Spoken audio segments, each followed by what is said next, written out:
forced to close. Francie Perry says she's not been allocated the overseas pickers necessary as part of the controversial recognised seasonal employer scheme.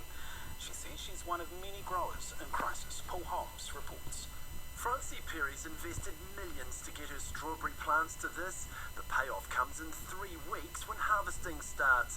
But with no overseas pickers, it could all turn to mush. Devastated. We really need 150 pickers. Without those foreign pickers, she says she'll have to turn her back on a business she's run for 40 years. 1,200 Kiwi workers she also employs during the season will lose their jobs as well.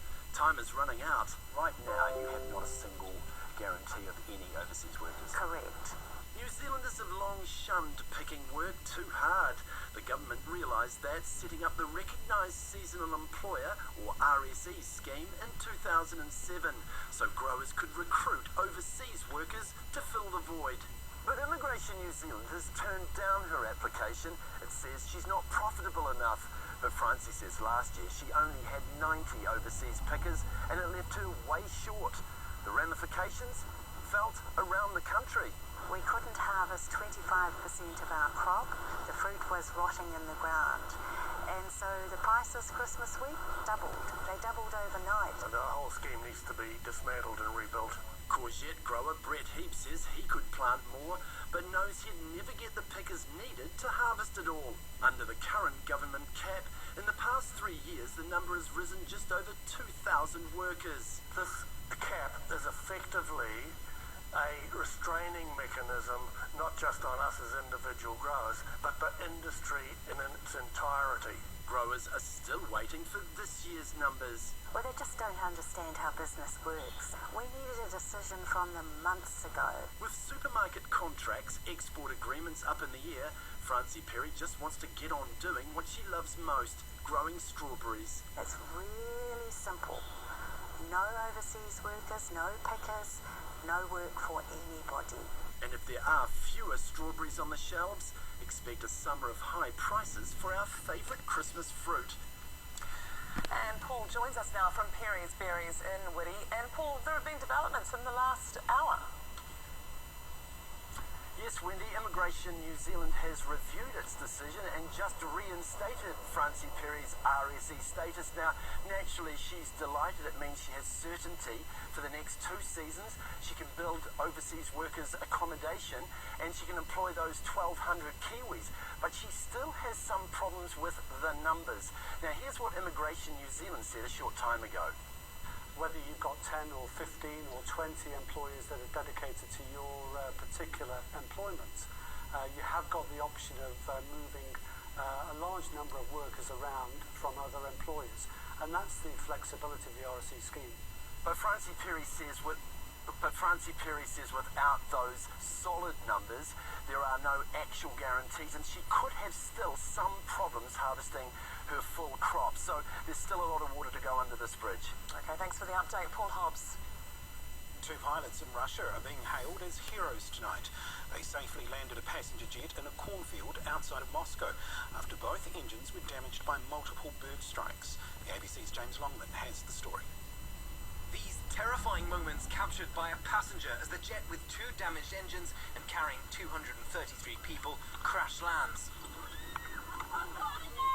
The belly of the Ural Airlines Airbus slamming into a cornfield just seconds after taking off outside Moscow. Slides deployed, stricken passengers evacuating, making their way through the rows of corn. At least 76 people, including 19 children, hurt. The emergency triggered a takeoff when birds hit both the plane's engines. In this passenger video, you can see a gull just outside the window moments before the strike. With reports of one engine on fire, the pilot guiding the plane down. It's a miracle that the crew was able to fly this to a point where they could land in a cornfield, cushioned landing, no fire, and no serious injuries. The landing reminiscent of a miracle on the Hudson, when Captain Sully Sullenberger's US Airways jet took off and lost both engines to bird strikes, ultimately landing in the Hudson River. And experts are praising the pilot in Russia for not deploying the landing gear because it could have got stuck in the dirt and flipped the aircraft. And American race car great Dale Earnhardt Jr. and his family have escaped from a fiery plane crash. Their private jet was landing in a Tennessee airfield when it ran off the runway and burst into flames.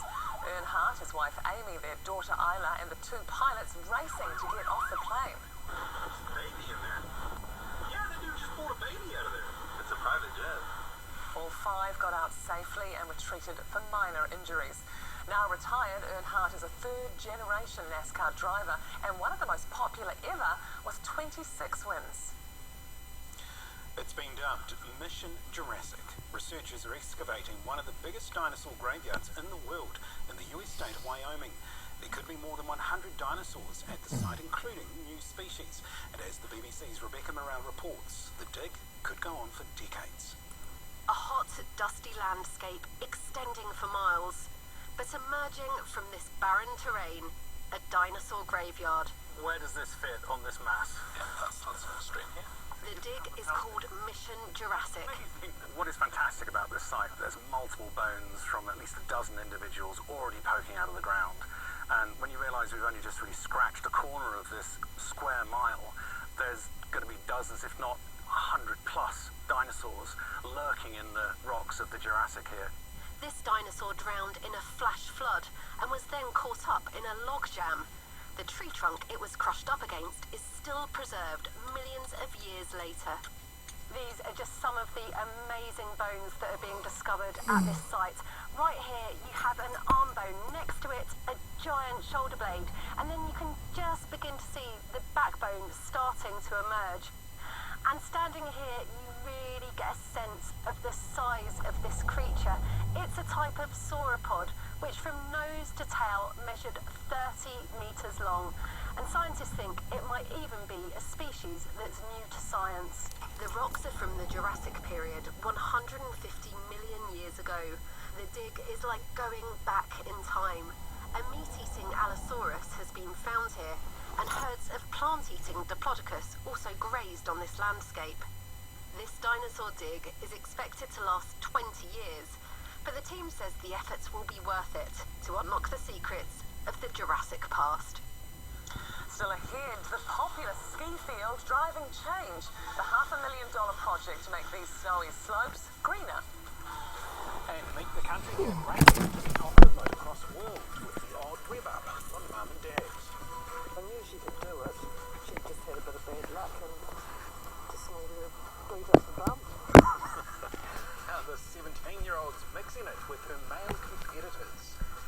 And later on 7 Sharp Hillary, I'm just going to try and schedule a meeting with... No, we do not need a meeting. No, Stop it. But it does beg the question, why are there so many meetings in our lives?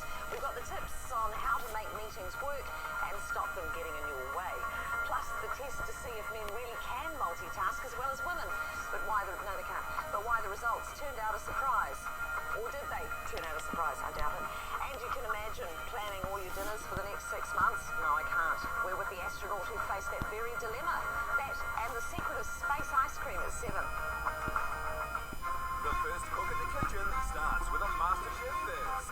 You want to know what it is? Yes. One of you will get an immunity pin guarantee. New MasterChef Australia, tonight 7:30 on 1. Spend $150 or more in-store this Saturday at Briscoe's and get 40 cents off per litre with AA Smart Fuel to help you make as many trips as you'd like. I'll be back shortly. The most powerful energy in the solar system is in our hands. The new series. But does solar have a future in the land of the long white cloud? Join weatherman Dan Corbett. Keeps coming up day after day, even after an All Black loss. To discover the unlimited power in our own backyard. Come with me as we meet Kiwis who are soaking up the rays, producing electricity using the power of the sun. The power of weather, made with Meridian Energy. Streaming now on TVNZ On Demand. Beds are us. We're for sleep and we're for super savings. Save a super 50% on selected Sleepyhead beds, up to 40% on bedding and up to 30% on design mobile, plus 1,000 days interest-free.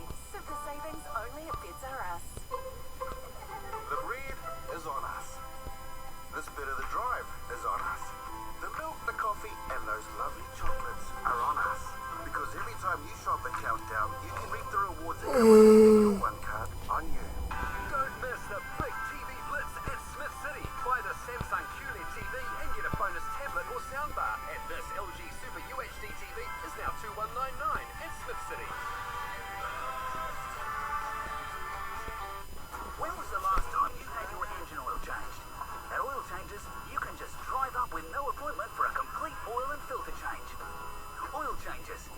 It's cheaper to change your oil than your engine. I'd like to buy chocolates, please.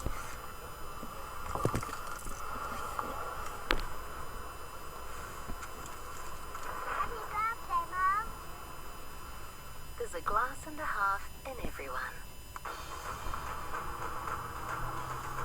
The special edition Holden Colorado X-Pax with 18-inch Arsenal black alloy wheels, extended sports bar, fender flares, a 1-ton payload, and 3.5-ton towing capacity.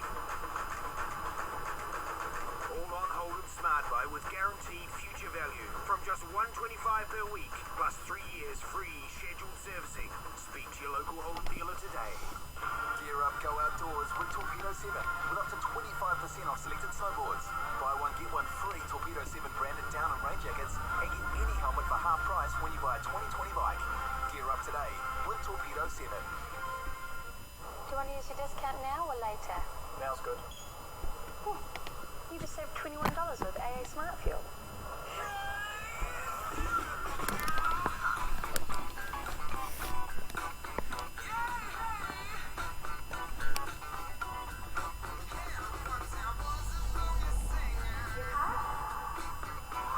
Your card, sir?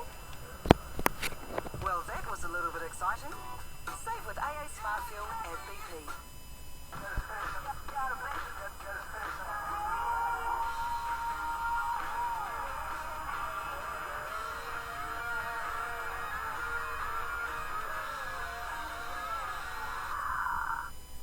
We're looking at about 6 kilo of chocolate just on the back piece. Whether it's big or small, Dung beetles and chocolate? if it's made of chocolate, we'll eat it all. The dung beetles can go wrong very easily. Extreme Chocolate Makers, Saturday on 1.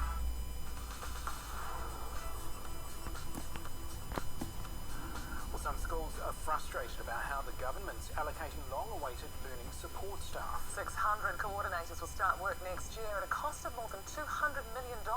But some schools say they've missed out. Kate Nicol-Williams explains. Can you show me what you're doing on the board? More than a quarter of the 400 kids at Greeton Village School need extra help in the classroom. But the area won't be getting one of the new learning support coordinators next year. There's really no rhyme or reason why we were left out. I mean, we have, our school, we have 24 ORS funded kids. Of those, we have 140 children on our learning registry. The new role's designed to identify kids in need and make getting help easier. But Erica Harvey says the criteria for getting one was unfair and the school's in desperate need. This is your worst case scenario, and this is ours. Why I'm getting emails to say that I've got to now stop or cut staff, and I'm have to choose between health and safety or following the law of inclusion. It's ridiculous. So we've got people who are really concerned about it being inequitable. To be eligible, schools need to be part of the learning support delivery model, a new scheme bringing groups of local schools together to share information. By the end of the year, the government says it will be in place everywhere, but it's not popular with everyone. I think it's very dangerous if we get to a point where we're labelling 90 kids with anxiety when actually we're not identifying what is the cause behind that group of children having anxiety in the first place. Their reluctance to join the scheme means they weren't in line for a coordinator, and any more roles are dependent on next year's budget. I can appreciate what they're saying, but I think there is a misunderstanding about the breadth of support we're trying to provide for every student inside our schools. She's asking schools who say they weren't told about the learning support model to get in touch. Kate Nicol-Williams, 1 News. The Electoral Commission has ruled Hannah Tamaki can't call her new political party Coalition New Zealand because it's confusing for voters. Ms Tamaki launched the party alongside her husband, Destiny Church leader Brian Tamaki, in May. The Commission says using the word coalition may mislead voters by making them think they're voting for a group of parties. The leader says they haven't decided on a new name yet, but will relaunch soon. Many Kiwi industries are being challenged to cut carbon emissions and get more environmentally friendly. And now, even ski fields are getting on board. Jordan Oppett visited Mount Hutt in Canterbury to check out how they're going green. Keeping these slopes in prime condition takes a lot of work. The ski field produces around 500 tonnes of carbon emissions a year, but things like this new groomer will help cut that down. As it drives over, it can measure the level of snow that we have, the depth of the snow. So that means we can groom a lot more efficiently. So, we don't have to push snow from areas that we don't actually have it. A fleet of these machines is being planned, which will cut total emissions here by around half. Mount Hutt's invested nearly $500,000 over the last 12 months in their sustainability initiatives. Around the mountain, it's planting up to 3,000 trees to offset its carbon and rebuild the forest along its access road. We're starting off with Manuka. It's really good at sequestering carbon dioxide out of the atmosphere. But that will create an environment where it's better for us to plant some of the bigger trees like the totara. The Department of Conservation is nursing the seedlings and assisting Mount Hutt's tracking efforts too. We've had a total of 149 kills, and that's a combination of stoats, possums and hedgehogs. It's hoped managing pests will bring native species back to the area, especially kea. The last 2 winters we've seen none, so part of the initiative is to bring back the kea as well as we get New Zealand falcon up and down these gullies as well. The crew here at Mount Hutt meet regularly to discuss the action plan. Some of the stuff that we've been doing in the past is a bit harder to sort of get involved in for our staff, but now we can sort of give them a shovel and some trees and they can go and